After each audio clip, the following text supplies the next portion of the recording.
Gracias por permanecer en nuestra sintonía. Continuamos con Zulia por Dentro, www.zuliapordentro.com, nuestro enlace informativo a través de la web con nuestro periódico. Ya con nosotros Gilberto Gudiño, presidente de la Unión de Comerciantes del Estado Zulia, para conocer un poco cómo está el sector, cuáles son las perspectivas que en este caso están visualizando con quienes pertenecen a esta unión de comerciantes, y también analizar un poco sobre las perspectivas que existe de país ya finalizando este año y visualizando un poco lo que sería el 2016. Bienvenido, buenas tardes. Muchas Gilberto. Gracias. En función de esto, ¿cómo podemos entender todo el panorama económico? Que lógicamente yo ayer conversaba con el diputado Eduardo Labrador, y una de las cosas que yo le planteaba era cómo visualizar a nivel económico toda esta situación, porque ya lo político y lo social antes era como que el top informativo. La economía, mal que bien, estaba fluyendo, habían ingresos importantes, pero no había la escasez, las colas y toda esta situación que estamos viviendo en este momento. Pero sacando ya el aspecto político o el aspecto social, ya el aspecto económico prácticamente es preponderante. Y incluye el aspecto económico, lo que es lo social y lo que es lo político. En lo político porque no se toman medidas, y en lo social por toda la situación que estamos viviendo nosotros, lógicamente. Entonces, ¿cuál es la perspectiva que en este momento ustedes han analizado en función de no hay divisas, dicen que se le están entregando, pero no se sabe a quién, y aparte de ello hay inventarios de empresas que ya se les acabó y otras que están por terminárseles prácticamente un tiempo ya que para mañana ya no tienen la materia prima? Bueno, de verdad que muy agradecido por la invitación. Envío un saludo a todos los televidentes. La situación del sector comercio es una situación muy compleja, que no escapa tampoco de la realidad que está viviendo el sector industrial, tampoco escapa de la realidad que está viviendo el sector primario de la economía, es decir, ese agricultor, ese pequeño agricultor, ese ganadero que hoy día está sufriendo pues los embates de esta grave crisis. Y la realidad es que pues cuando una economía está en una situación tan grave y estamos generando pues una coyuntura tan impactante, pues lo que termina es evidenciándose en los anaqueles del sector terciario, que es el que yo represento, el sector comercio. Y es que cuando el ciudadano va a los establecimientos comerciales, se encuentra con que estos anaqueles están vacíos, otros anaqueles solamente logran llenar la mitad pues con la mercancía que les llega, y muy difícilmente hay algún sector de la economía que hoy pueda decir que se siente totalmente holgado pues con el inventario con el que cuenta. La realidad es que estamos viendo un sector comercio cada día más crítico. Hemos tenido una caída del 90% del inventario entre lo que fue el primer semestre del año 2015 con respecto al año 2014. Eso representa que hoy tenemos menos capacidad de oferta. A su vez también te debo señalar de que en la parte del sector alimento, no es mi área directa pues, pero como sector comercio obviamente está dentro del eslabón. El sector alimento prácticamente vive del día a día, es decir, los establecimientos comerciales dependen de ese traslado de mercancías que les llevan pues hacia sus supermercados para poder ofrecer algún tipo de producto al día siguiente, y eso ya lo estamos viendo todos los venezolanos. Pero la realidad es que aquí hay un problema muy grave que no se está atacando, y es que cuando analizamos cuáles son las causas de esta situación, tenemos que comprender de que hay dos factores fundamentales que están llevando a toda esta grave crisis. El primero es el control de cambio y el segundo es el control de precio. ¿Qué pasa con el control de cambio? Tenemos 4 tasas de cambio, tenemos 3 tasas oficiales y tenemos un mercado alternativo. De esas tasas oficiales tenemos un dólar a 6.30, ¿ok? De donde llegan, entre comillas, productos como alimentos y medicinas. Y por el otro lado tenemos una tasa muy alta, que es la del mercado alternativo, que supera los 700 bolívares, y que entre esa tasa 630 y esa tasa 700 tenemos un 11.000% de distancia. ¿Qué quiere decir esto? Los productos que están llegando a 630, ¿ok?, están 11.000% por debajo del valor de mercado natural. Y eso genera como consecuencia pues de que esos productos sean muy rentables llevárselos hacia el otro lado de la frontera. El otro caso que te puedo comentar con respecto a la tasa de cambio es que cuando te llegan productos a 6.30, están llegando productos que son excesivamente económicos, ¿ok? Y tienes otra serie de productos que llegan a 700 que son excesivamente costosos.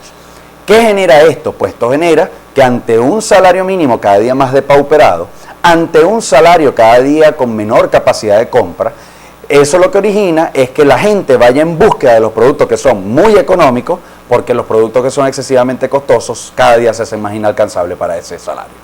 Y en este caso, ustedes que son ese sector terciario, que prácticamente en el eslabón son los que también tienen un embate importante, porque si el primer eslabón de la cadena compra a X precio, lógicamente que de ahí va a venir otra distorsión, otra una serie de distorsiones que van bajando, ¿no? ¿De qué manera entonces a nivel económico tomar decisiones o que el Ejecutivo Nacional tome decisiones para no solamente proteger a ese eslabón primario, 1 o 2, sino también tener protección para quienes de alguna manera también en la parte de los que están arriba son es ese apoyo que yo tengo, porque lógicamente al ustedes comprar un poco más caro, claro, los productos se encarecen un poco más.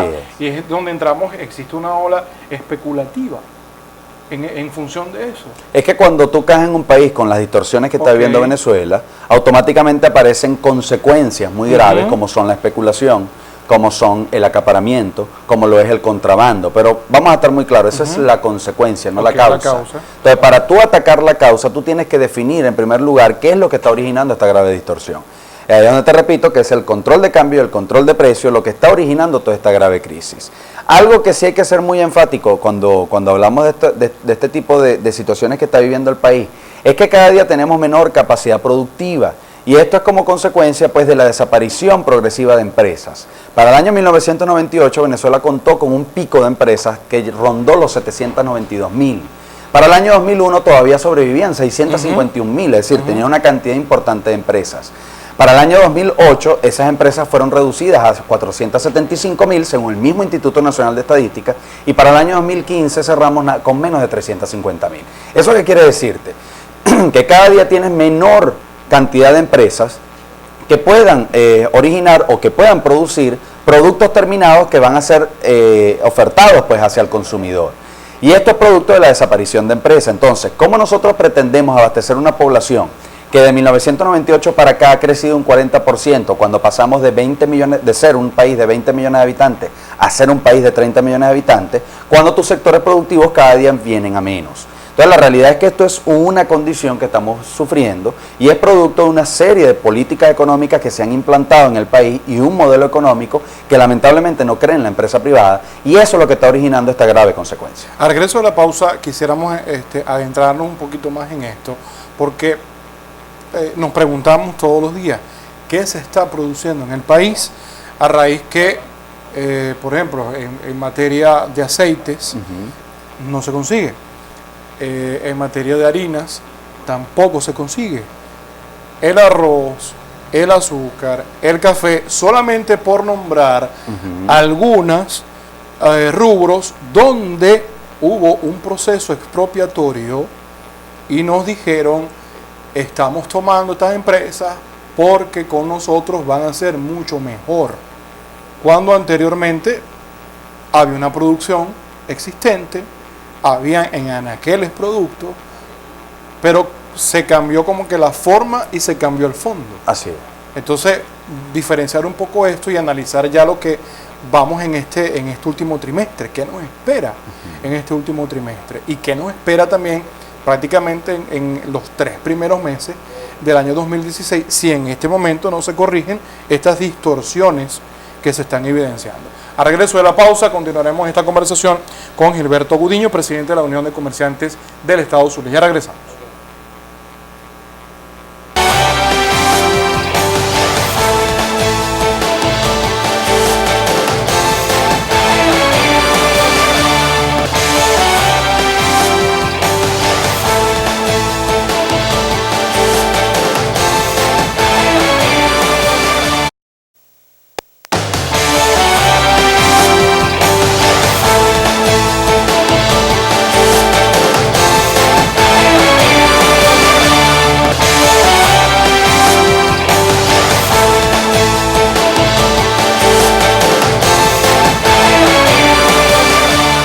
De retorno en nuestro programa www.zuliapordentro.com, nuestro enlace informativo a través de la internet y por supuesto acá a través del canal 11 del Zulia en retransmisión para la costa oriental del lago por Ciudad TV, conversando con Gilberto Gudiño, presidente de la Unión de Comerciantes del Estado Zulia. Bueno, ya veníamos conversando sobre una serie de disposiciones, de argumentos que se deben tomar en cuenta y no solamente tú como empresario y ducho en la materia económica, sino que muchos economistas y muchos especialistas han mencionado cuál es el camino a seguir.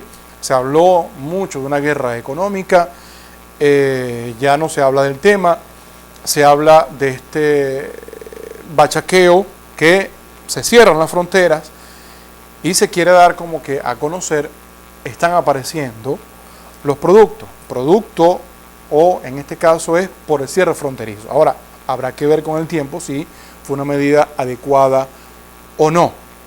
Pero ¿qué nos espera, Gilberto, en función de ya este último trimestre, ¿no?, del año? Se está imprimiendo mucho más dinero inorgánico, es lo que conocemos. Y aparte de eso también viene una serie de movimientos económicos porque siempre, o casi siempre, los 3 últimos meses del año es donde hay mucha más capacidad de movimiento en bolívares a nivel económico. ¿Qué nos espera? ¿Qué nos depara? Y en función de esto también como que pegarlo al 2016. Mira, la situación económica a la cual se ha sentenciado al país es una situación económica que termina padeciendo es el ciudadano. Okay. Y a la final todos somos ciudadanos. Muchas veces se cree que el empresario es un robot que no consume. ¿Okay? Que simplemente tiene una empresa. Y por capitalista. Sí. Vamos a suponer que yo vendo muebles.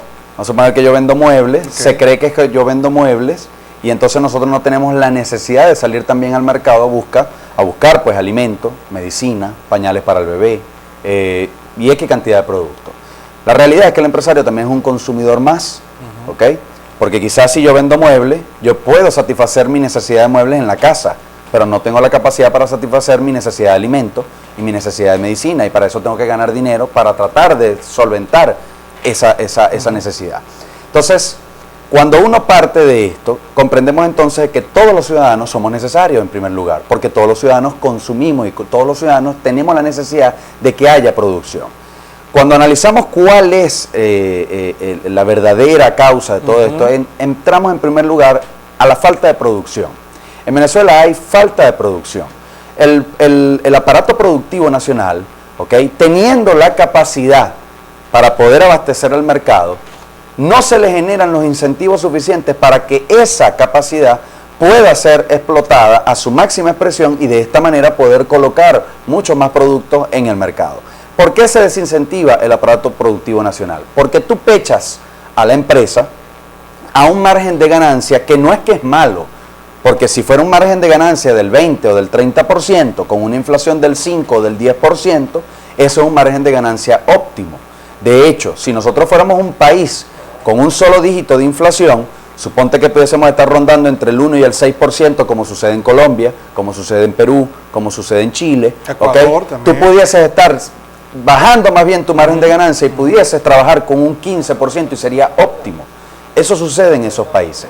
Pero la realidad es que en Venezuela la inflación no es del 5 o del 10%, sino que la inflación, según los economistas, ya acumula para lo que va de año por encima del 120%, 130%, y algunos ya comienzan a decir que supera el 150%. Entonces, si tú estás pechado a ganar tan solo un 30%, contra una inflación del 150%, prácticamente estás sentenciando a esa empresa al cierre o a la quiebra. Entonces, esto es importante comprenderlo porque ahí es donde podemos analizar por qué no hay inversión en el país. Y no hay inversión en Venezuela porque no hay garantías para poder producir. Y te voy a poner otro ejemplo. En el caso del productor nacional, tú pudieses decir, no es que haya una guerra económica del empresario venezolano, como en un momento se llegó a decir, que ya no están utilizando ese término porque ya no lo estaba comprando la gente. Yo te puedo responder entonces con respecto al empresario internacional o el empresario extranjero. Para el año 2014, la inversión extranjera directa en Venezuela cayó un 88% y tan solo captamos 300 millones de dólares en todo el año. Cuando países como Chile, como Colombia o como Brasil lograron captar inversión extranjera, es decir, empresarios que están dispuestos a invertir en sus países por encima de 20.000 y 30.000 millones de dólares, y en el caso de Brasil por encima de 50.000 millones de dólares. Entonces eso responde es que la realidad es que el país no genera garantías para poder confiar e invertir en Venezuela y de esa manera ir saliendo de esta grave crisis y de esta grave coyuntura.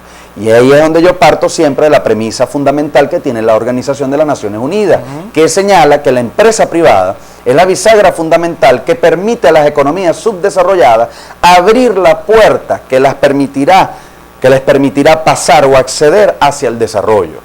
Pero en Venezuela lamentablemente no se apuesta por la empresa privada, se le confronta, se le habla de manera hostil, se ataca a la dirigencia empresarial que ha colocado pues, los empresarios para que lidericen el movimiento, al cual tenemos todo el derecho constitucional, y entonces de esa manera no se incentiva la producción, y eso es lo que trae como consecuencia que cada día hay menos marcas en los establecimientos comerciales. Hoy por hoy tú vas a buscar una harina precocida y no te encuentras 26 marcas de harina precocida como sucede en Brasil, sino que tan solo te encuentras una.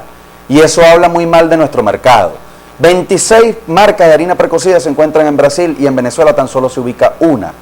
Y eso es porque entonces se le ha dejado a ese solo productor, que todo el mundo sabe quién es, la producción total del mercado, y resulta que no tiene la capacidad para abastecer todo el país. Y eso tiene una explicación también, y es que tienes una ley antimonopolio que le impide a esa empresa producir más del 50% de la necesidad del mercado, porque si no entonces es considerado como actividad monopólica. A ver, esto ha sido prácticamente las últimas determinaciones o decisiones, inclusive hasta legales, así es, que se han mantenido en este, siempre colocamos el ejemplo como que del embudo, ¿no? Antes éramos así. Ajá. Pero el gobierno ha venido implementando legislaciones, decretos, una serie de medidas jurídicas, vamos a decirlo así, que lo convirtieron prácticamente en el embudo. Así es. Abajo. Así es. Eso es lo que está sucediendo, es decir, que a los empresarios el chorrito se les cerró. Claro, o se lo cerraron. Es que el tema es que el chorrito habría que identificar qué tipo de chorrito. Ajá. Yo hablo del chorrito de garantías, exacto, de confianza, exacto. ¿ok? Porque muchas veces se ha dicho el chorrito en base a los dólares. Ajá. Y el empresario, por lo menos en mi caso, y el sector que yo represento, que represento al pequeño y al micro, al pequeño y al mediano comerciante. Que es el que prácticamente tiene el día a día. Muchas veces nosotros ni siquiera estamos solicitando dólares. Ajá. Nosotros lo que solicitamos es que nos dejen trabajar. Pero lamentablemente cuando le toca a un dirigente empresarial solicitar los dólares es porque el Estado se ha apropiado, se ha adueñado de la colocación de esos dólares. Entonces el Estado no es que te obsequia los dólares, el Estado le pone un precio a ese dólar y lo vende. Pero es el Estado el que está decidiendo cuál es el valor de ese dólar, no el empresario. Entonces si el empresario está comprando un dólar a 6.30, no es culpa que el empresario esté comprando ese dólar a 6.30, es culpa del gobierno, que es el que decidió el precio de ese dólar. Y ya la gente en la calle sabe, indistintamente de nuestro nivel académico, de que realmente un dólar a 6.30 no es real. Como también debo señalar que un dólar a 700 tampoco lo es. Y ahí es donde yo digo que nosotros tenemos que buscar un punto de equilibrio. Pero para buscar ese punto de equilibrio, nosotros tenemos que dejar de pensar en una Venezuela de cuarta, otros dejar de pensar en una Venezuela de quinta, y otros más dejar de pensar en una Venezuela de sexta, que a veces hasta uno se incluye, porque es que lamentablemente caemos en ese juego. Claro. Sino que tenemos que empezar todos como venezolanos a apostar por una Venezuela de primera, y esa Venezuela de primera llama al equilibrio económico, equilibrio político, equilibrio social, donde entonces en vez de tener urbanizaciones convirtiéndose en barrios, tengamos barrios transformándose en urbanizaciones, que es lo que queremos todos los venezolanos. En este caso, ¿cómo se vislumbra de aquí a estos últimos 3 meses? Porque si el comportamiento sigue como está, y según los analistas, la escasez va a continuar. Así es. Estábamos hablando en la parte anterior donde indicábamos que ya la materia prima, e inclusive no solamente la materia prima, una serie de elementos ya se están acabando, y lógicamente ya los inventarios, si se exportan, ya hay empresas que dicen, hey, no, así es. Si ya el negocio no lo cerraste a mitad de año, ya es para el año que viene. Así es. Porque así se maneja esto. ¿No? La gente estará pensando que no, yo hoy me falta harina pan. No, yo voy un momentico, la compro y ya la tengo. No, eso no es así. Eso es una planificación que debe existir. Entonces, ¿qué podemos esperar si no se toma la medida necesaria en este momento? Mira, nosotros tenemos que vivir en un país planificado. Ujú. Vivir un país planificado pasa, por ejemplo, por ponerte un caso de lo más próximo que tenemos para el mes de diciembre, que es la compra de los juguetes para nuestros niños, por ejemplo. Obviamente hay otros elementos, comprar la comida, que es esencial, Claro. comprar la vestimenta, comprar el calzado. Pero hay una realidad que es que todos nos sensibilizamos con los niños, porque nosotros evitamos que los niños puedan percibir la crisis que hay en el hogar, que muchas veces se nos hace cuesta arriba, porque de alguna u otra forma ellos la ven, Claro. ellos la analizan. Pero fíjate en el tema de los juguetes. Para que tú puedas tener un país planificado, a nivel internacional se abren las grandes ventas de juguetes, ¿ok?, a los mejores precios internacionales en el primer trimestre del año. Es decir, que si tú sales a comprar los juguetes ya en el último trimestre del año, ya tú empiezas a comprar es revendido. Y eso hace que el Estado pierda una cantidad más importante de dinero, porque a la final es el Estado el único que está suministrando los dólares en este país. Yo debería responder también por qué el sector empresarial no suministra dólares. Por la falta de confianza. Yo siempre he dicho, yo tengo la fe, a pesar de que yo represento un micro y un pequeño empresario y que generalmente no tiene el poder o la fuerza para poder suministrar una cantidad importante de dólares, pero sí estoy seguro que entre todos podemos sumar, ¿ok? Pero la realidad es que yo estoy seguro de que si aquí se abrieran las garantías, aquí hubiese por lo menos una inversión de nacionales, es decir, empresarios venezolanos, de más o menos aproximadamente unos 10.000 millones de dólares en un año. Y podríamos ayudar a canalizar o a captar aproximadamente unos 20.000 millones de dólares al año de ese empresario extranjero. Y entre los dos pudiesen estar incorporando al mercado unos 30.000 millones de dólares adicionales a los que entran por conceptos petroleros. Pero lo que sucede es que no hay garantía. El control de cambio no genera garantía. ¿Por qué? Porque el Estado se empeña en decir que vale 6.30 y nadie está dispuesto a venir a colocar aquí un dólar a 6.30. Dígame usted, señor televidente, si tiene 5 dólares en su cartera, si está dispuesto a venderlo a 6.30. O si tiene un vehículo, si está dispuesto a venderlo en base a la tasa de cambio 6.30. Mentira, no lo va a hacer. ¿Ok? O si lo prefiere vender al mercado alternativo que te genera más bolívares. Pero ¿qué sucede? Que como no lo pueden hacer porque eso es una medida ilegal, entonces no llega esa inversión. Y nosotros volvemos a repetir, yo considero que el momento está llegando y es ahora. Tenemos que aplicar los correctivos y para mi criterio, con mucho respeto, un análisis económico interno de nuestra Cámara, un precio del dólar no va a estar en 80. Para mi criterio eso es seguir jugando a algo que no es correcto. El precio del dólar real debería estar entre 160 y 180 bolívares. ¿Pero qué permitiría esto? Obviamente usted va a tener un sector de la economía como alimento y medicina que va a subir de precio, pero también va a tener una gran cantidad de sectores importantísimos de la economía que van a tender a bajar su precio, como lo son tecnología, electrodomésticos, bienes inmuebles, apartamentos, casas y vehículos. Entonces, cuando nosotros constituimos un hogar, no lo constituimos simplemente para poder comprar el alimento o la medicina. Uno constituye un hogar para poder comprar el techo, para poder comprar el vehículo, para poder comprar el alimento o la medicina, pero también para poder comprar el calzado, la vestimenta, y eso es lo que nos genera calidad de vida. En este momento el venezolano, cuando cobra su salario, ya sea mínimo o sea un poquito más, simplemente lo que piensa es voy a ir a comprar comida porque es para lo único que me alcanza. Nosotros tenemos que romper esto, tanto la empresa privada, es decir, nosotros como sector empresarial y los trabajadores tenemos que sentarnos en una mesa y decirle al señor gobierno, señores, miren, nosotros tenemos que llegar a unos acuerdos y nosotros estamos dispuestos a sacrificar estas cosas, porque esto pasa ineludiblemente por corregir los precios, sincerarlos, pero también por ayudar a mejorar el salario, para que ese salario pueda acceder de forma ideal a esos bienes de primera necesidad, que no son solamente alimento y medicina, sino que también es el hogar, también es el vehículo, también es el calzado y la vestimenta. Sí, todo lo que encierra básicamente la posibilidad de eso, lo que acabamos de decir, tener calidad de vida, no preocupaciones de cómo hacer un padre o una madre de familia, por ejemplo, para llevar a un muchacho a las clases que iniciaron hoy. Así es. Porque realmente un par de zapatos escolares, así es. Eso es la locura. Así es. Eso es la locura. Bueno, muchas gracias. Muy agradecido. Gilberto Gudiño, presidente de la Unión de Comerciantes del Estado Zulia, por habernos acompañado en nuestro programa. A ustedes también muchas gracias por estar en nuestra sintonía. Vamos a una breve pausa y a regreso continuaremos con más de nuestro programa.